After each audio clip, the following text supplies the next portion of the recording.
Sebelumnya, pernahkah kalian mendengar istilah berikut ini? Seperti piramid, hieroglif, Sphinx, Sungai Nil, ataupun Firaun. Oke, beberapa istilah tadi adalah bagian dari peradaban Mesir kuno.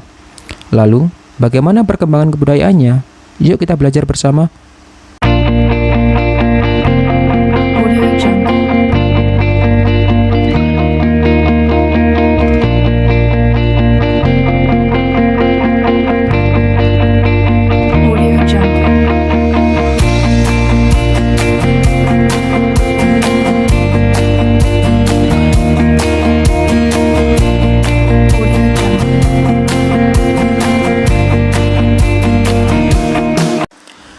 Assalamualaikum warahmatullahi wabarakatuh. Salam sejahtera bagi kita semua. Om Swastiastu, Namo Buddhaya, salam kebajikan.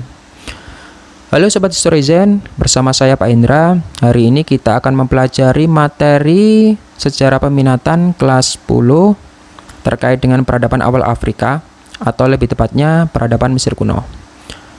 Baik, kita mulai. Peradaban Mesir kuno mulai dikenal sejak tahun 1822 saat Jean-François Champollion berhasil menerjemahkan inskripsi di batu Rosetta.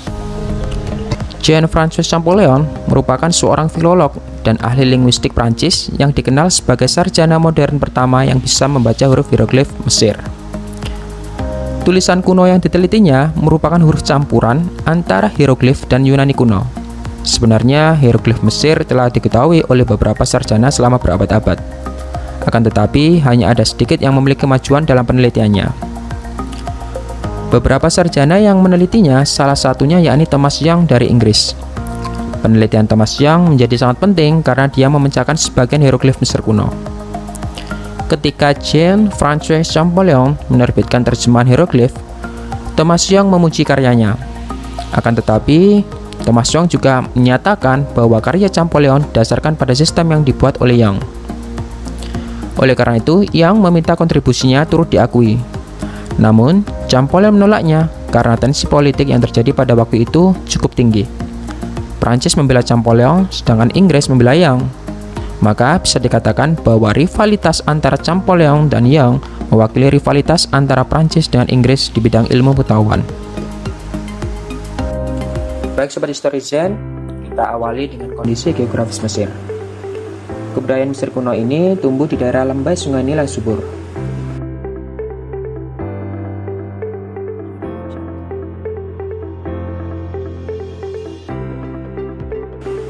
Panjang Sungai Nil mencapai kurang lebih 6.650 km dan lebarnya 15 km sampai dengan 50 km. Sungai Nil berhulu di Gunung Kilimanjaro di Afrika Timur dan bermuara sampai ke daerah utara Mesir. Daerah-daerah yang sering dialiri oleh Sungai Nil selalu mengalami banjir besar di masa lampau. Air Sungai Nil selalu meluap hingga ke bantaran sungai saat musim penghujan, tetapi sisi positifnya adalah dampak dari banjir tersebut menyebabkan gurun di daerah-daerah sekitar Sungai Nil menjadi daerah yang subur. Di muara Sungai Nil terdapat delta yang sangat luas yang berujung ke Laut Tengah. Delta ini disebut Delta Nil. Delta Nil menjadi daerah yang sangat subur karena hasil dari proses sedimentasi. Hal ini telah mendorong bangsa Mesir untuk mengusahakan pertanian. Hasil pertanian bangsa Mesir kuno itu adalah contohnya seperti gandum, sekoi, jamawut, dan jelai. Jelai itu ya semacam sejenis padi yang biji atau buahnya keras seperti jagung. Oke, kita lanjutkan. Air dari Delta Nil juga dimanfaatkan oleh bangsa Mesir kuno untuk mengisi irigasi dan waduk-waduk pertanian. Selain daerahnya yang subur, Delta Nil juga berada di daerah strategis, berada di dekat dengan Laut Tengah yang merupakan lalu lintas perdagangan antara Eropa, Afrika, dan Asia. Dengan demikian, daerah pertanian di Delta Nil berkembang menjadi kota-kota besar seperti Iskandaria, Kairo, Rosetta, dan Abu Sir. Kehidupan masyarakat Mesir kuno. Kehidupan masyarakat Mesir kuno bergantung pada Sungai Nil. Daerah-daerah yang dialiri oleh Sungai Nil antara lain Ethiopia, Zaire, Kenya, Sudan, Uganda, dan Mesir. Tetapi, Sungai Nil lebih identik dengan Mesir. Hal ini karena daerah Mesir lebih subur daripada daerah-daerah lain yang sama-sama dialiri oleh Sungai Nil. Selain itu, Sungai Nil merupakan faktor pendukung bagi lahirnya kehidupan masyarakat Mesir, sehingga tidak mengherankan jika Herodotus pernah mengatakan bahwa Mesir adalah hadiah Sungai Nil.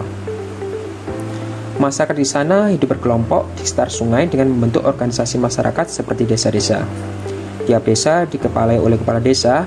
Dari desa-desa kecil inilah berkembang menjadi kota-kota yang kemudian berkembang menjadi kerajaan, yaitu Kerajaan Mesir Hulu dan Mesir Hilir. Pemerintahan kerajaan tertua ini diketahui sejak 4000 sebelum Masehi. Kemudian pada tahun 3400 sebelum Masehi, salah seorang raja yang bernama Menes mempersatukan dua kerajaan tersebut menjadi satu kerajaan, yaitu Kerajaan Mesir. Setelah itu, raja-raja Mesir disebut juga dengan nama Nesut-Biti atau Raja Mesir Hulu dan Mesir Hilir. Selain itu, raja-raja Mesir juga bergelar Fir'aun atau Paro. Mereka berkuasa secara mutlak. Dia dianggap sebagai dewa dan putra dari dewa Osiris dan menguasai seluruh bidang kehidupan seperti sipil, militer, dan agama. Kehidupan sosial budaya dan kepercayaan Mesir kuno.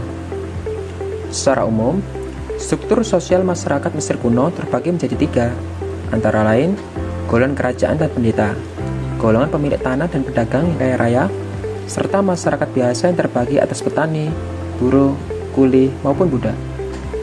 Akan tetapi, para peneliti mencoba mengkategorikan lebih detail dari temuannya. Misalnya, urutan paling awal tentu ditempati oleh Farao atau Fir'aun dan keluarganya.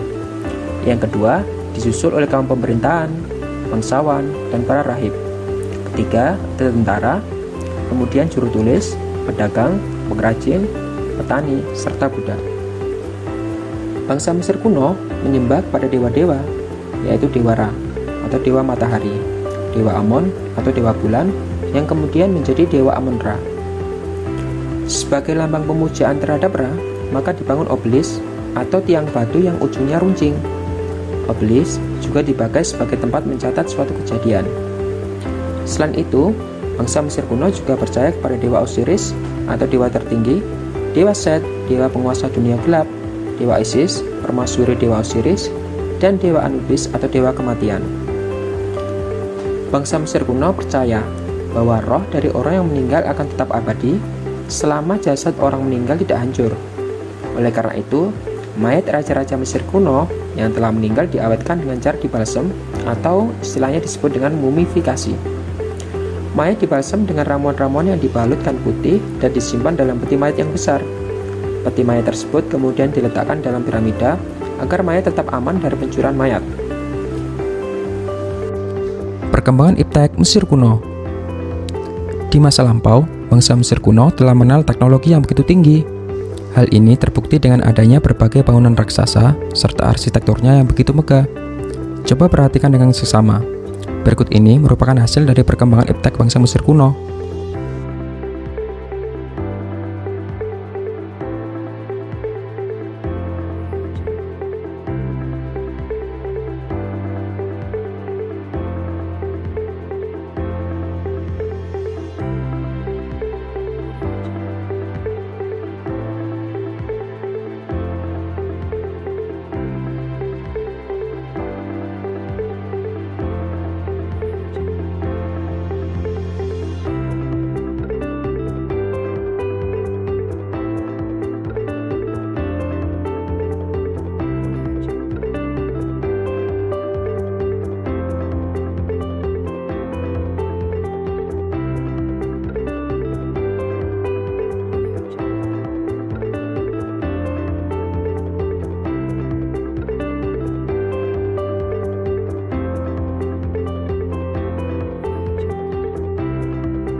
Pengaruh peradaban Mesir kuno bagi kehidupan masa kini. Hasil kemajuan peradaban Mesir kuno masih dapat ditemukan hingga saat ini. Salah satu hasil peradaban Mesir kuno adalah ilmu kedokteran. Dalam ilmu kedokteran, bangsa Mesir kuno dikenal sebagai penemu obat-obatan atau ramuan pengawet mayat, mumifikasi. Bangsa Mesir kuno menggunakan rempah-rempah dalam proses mumifikasi. Proses tersebut menandakan bahwa bangsa Mesir kuno telah mengenal konsep kehidupan setelah kematian. Konsep tersebut juga terdapat dalam agama-agama besar di dunia. Masyarakat pendukung peradaban Mesir kuno menghasilkan bangunan-bangunan berukuran besar, dan teknologi yang digunakan bangsa Mesir kuno tersebut dalam menciptakan bangunan berukuran besar diadopsi oleh bangsa-bangsa di Eropa. Bangsa Mesir kuno telah mengenal tulisan sekitar tahun 4000 sebelum Masehi. Tulisan mereka berupa gambar atau lambang-lambang. Orang Yunani menyebutnya tulisan hieroglif. Kata hieroglif berasal dari kata-kata hieros yang berarti suci dan glyphen yang berarti memahat. Jadi, hieroglif mengandung arti huruf suci yang dipahat. Semula tulisan itu dipahat di atas batu atau kayu. Kemudian tulisan itu ditulis pada papirus. Papirus adalah semacam kertas yang dibuat dari daun papirus. Kata papirus diserap dalam bahasa Inggris menjadi paper, artinya kertas. Pena yang dipergunakan untuk menulis dibuat dari jerami. Oleh karena itu, semua kegiatan pada masa itu dapat dicatat lewat tulisan seperti ajaran agama, administrasi pemerintahan, transaksi jual beli, dan lain-lain untuk diwariskan kepada generasi selanjutnya. Bangsa Mesir kuno juga telah mengenal sistem penanggalan kalender berdasarkan peraturan bumi dalam mengitari matahari. Sistem kalender membagi satu tahun menjadi 12 bulan. Satu bulan menjadi 30 hari. Agar lebih tepat dalam perhitungannya, mereka menetapkan kembali penanggalan kalender berdasarkan kemunculan bintang Sirius yang muncul setiap tahun.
Baik Sobat Historizen, kita telah belajar bersama mengenai materi terkait dengan peradaban Mesir kuno. Lalu, nilai apa yang bisa diambil dari materi tersebut? Tuliskan pendapat kalian di kolom komentar. Terima kasih dan sampai jumpa di kesempatan selanjutnya. Assalamualaikum warahmatullahi wabarakatuh.